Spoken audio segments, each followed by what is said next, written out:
Hello, friends. We are all upset listening from the news which has come out from Nagaland, where 13 of our Naga brothers were brutally gunned down by the military forces.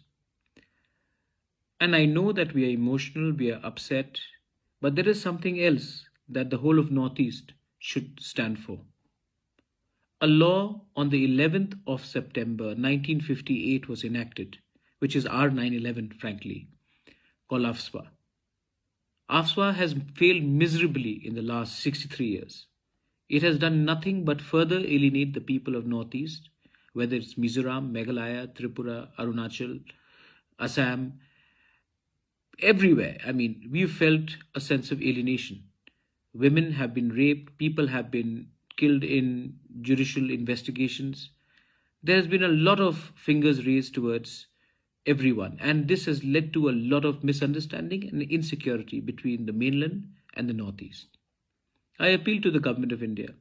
We are also a part of the country which you lead. Do not be arrogant. Do not be stubborn. Please listen to our voices. Please repeal AFSPA. You have repealed the farmers' bill because of constant pressure of the farmers on the borders of Delhi.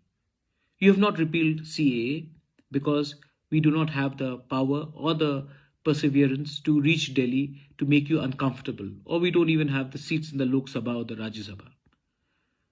And now, AFSPA, where 13 of our Naga brothers and sisters have been killed or many times assaulted, molested, not only in Nagaland, but everywhere in the Northeast.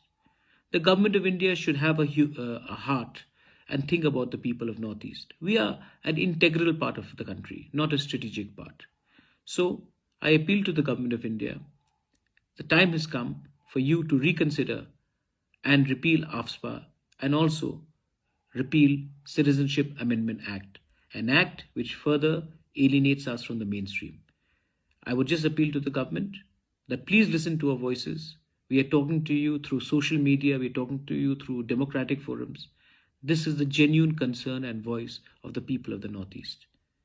Once again, my deepest condolences to the families who have lost their family members in the brutal massacre, and I hope that you will find justice in due course.